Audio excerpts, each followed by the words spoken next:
streaming.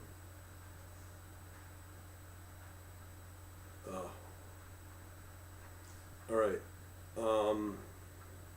I'm not sure. Sorry about the delay there. Streaming software and YouTube's pretty bad. Anyways, we got it working. Got it figured out, I think. So what I'm going to do now, let me just transition to my screen here. Alright, so that, what we're going to do is I'm going to go through the different available pairs that we've got. These were picked up on my harmonic scans right here using Monowave. And I want to just go through what we can learn from more of an investment type of scenario. So in here we have available longs and shorts, and if you want, just type it away in the chat. Anyways, let's hold on here.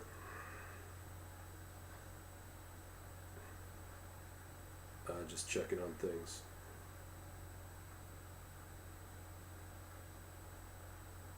Stream. Mind you, thanks for letting me know. So number one here is let's go through these. So as I said, these are opportunities I only deal with on Monowave. So these are pretty well the top picks that I can see. So the first one we're going to look at is to know that this works. Alright, so this is pretty well long term. This is a 4-hour chart, Euro CHF, as well as a monthly view. This is typical trending. So you can see here, this is using ONDA data. This is a typical trend that we've had up until around 2008, 7, 8, when they started loading up debt in the West. And it just killed. So the Australia US dollar is another one. So this is a monthly view. As I said, typical peak, but there's just not much money to be made there compared to crypto. I think that's why crypto and these scans getting all kinds of errors from YouTube, but what do I care? I'm just gonna keep plugging along.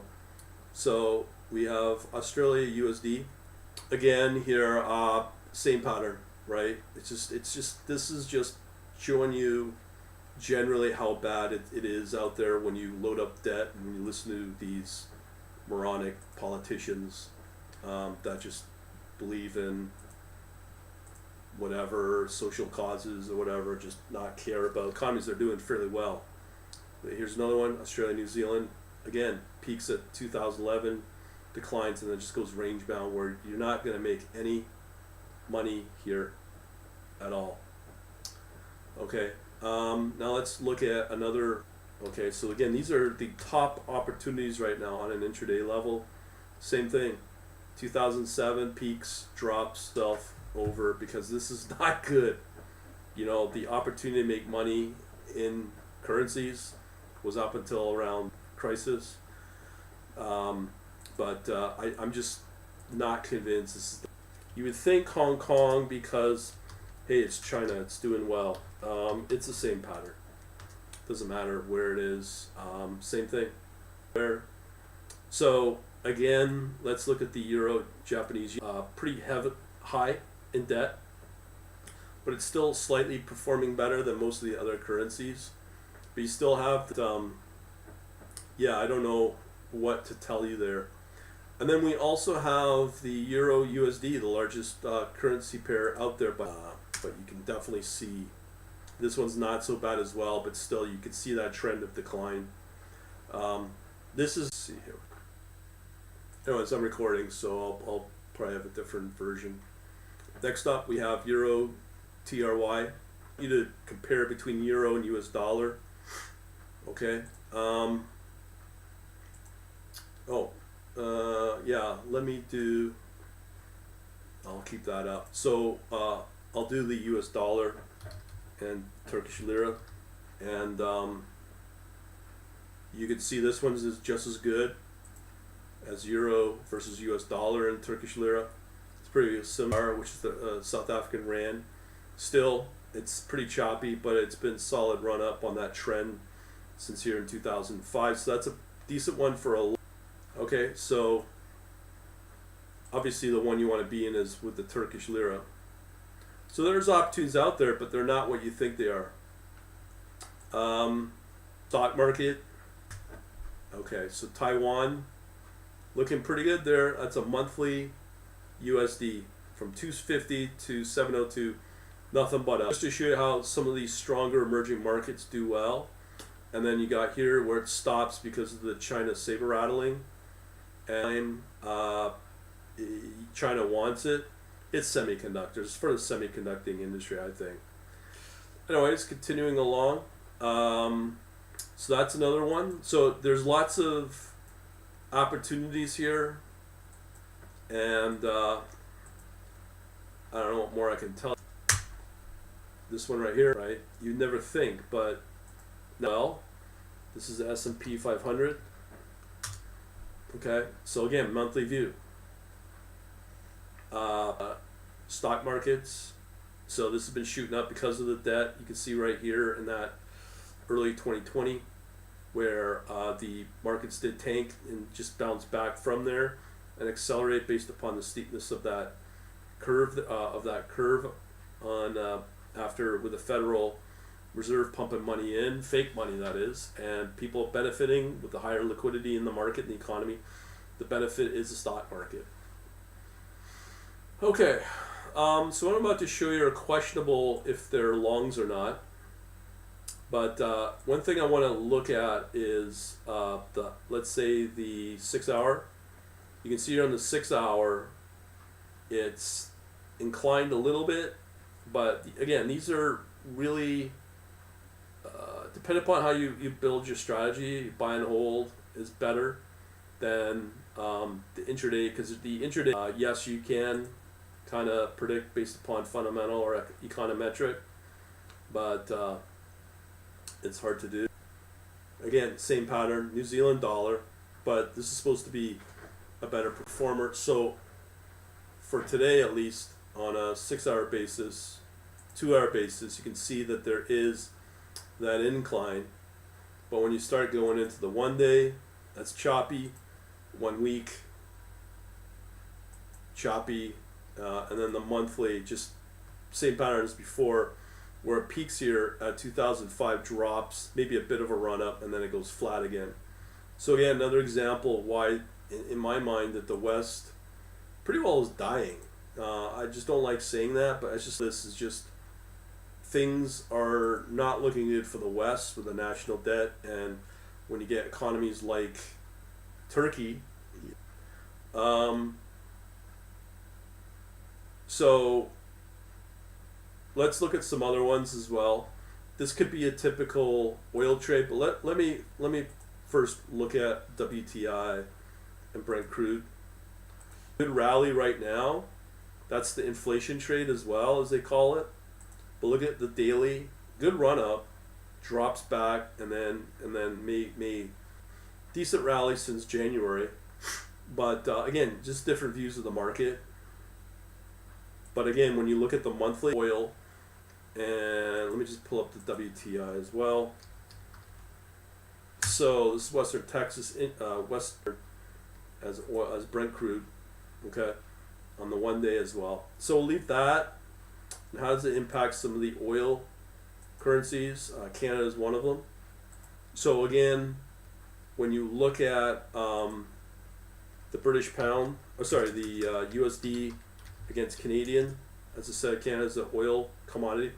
It's looking good. That stabilizes our currency in US dollar and Canadian. Doesn't mean it's still the best performer, it just stabilizes our situation. So the next one we go to is Norway. Oh, again, let me just show you the intraday here as well on the 2 hour. Again, good little rally since the 11, drop back and then pull back. But again, can you trade this somewhat? Can you apply leverage? Maybe. It's predictability. That's what we're all after. So timings of Norway is a big oil producer. So does that look like? Let me close up some of the.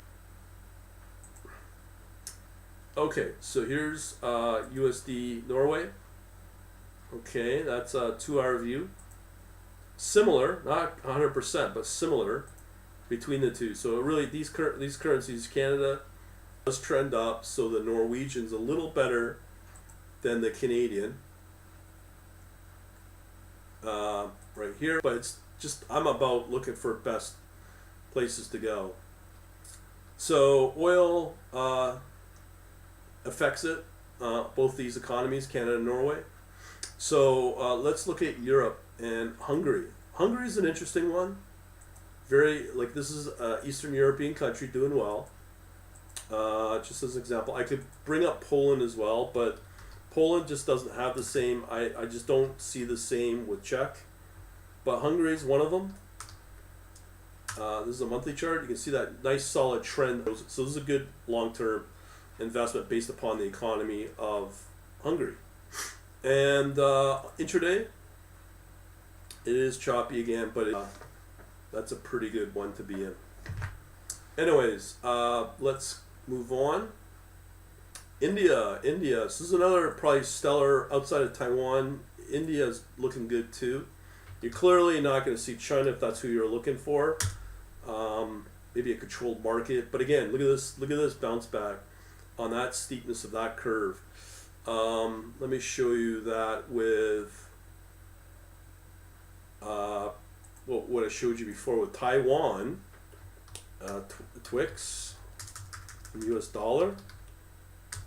So right now on, but India looks really strong as well, except for the last 2 months maybe, but that's still very strong.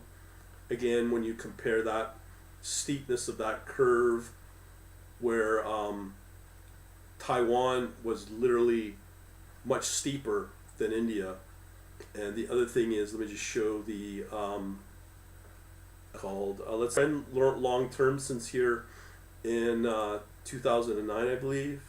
Yeah, April 2009. That's pretty good. India 50, and definitely Taiwan, because you can see that huge steepness. Again, compare that to the S&P, right? So let me just close this out. So quite steep. You're going from, let's say, price here at 12,100 all the way down to 11,188, and just do a comparison with Taiwan. It's not as extreme for Taiwan, and still as extreme for India, but it went through the delta that its economy would tank, but it's done pretty good. And that's right here. You can see it right there on that bar. That's in April.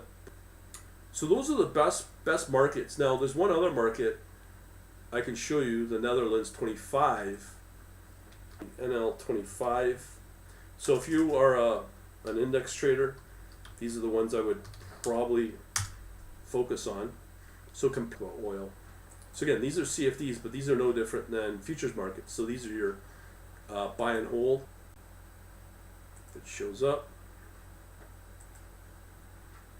It's going to be typical data problems. No data. If it's a problem, we'll just skip it. But generally, let me try Euro. Again, the steepness is not as long as, let's say, the US. But that's the best you'll get out of Europe. Taiwan, totally different story. India, same thing. Just got longer trend. Can't remember the name. Let me see here. I can't remember and then we have Germany. It's still a good trend there. Yeah, it's nowhere as good as Netherlands, right? So there's no point in talking about it. England, UK is not that strong either. But that's that. So I've shown you majority of it. And then we have last one to look at is the Netherlands. No, not Netherlands. What's it called? Copper. So copper. This is what started the inflation scare for a lot of countries or economists. You'll see it. So we've done the markets. Base metal. Monthly view, you can see right here. This is where it reversed here in December 2019, and it just all that time, but it's dropped back. So, but they're still crying about inflation. Now, it's just range bound. It's. I mean, copper on a weekly basis, there was a bit of a rally there. I mean, 2.2. I can show you some agricultural.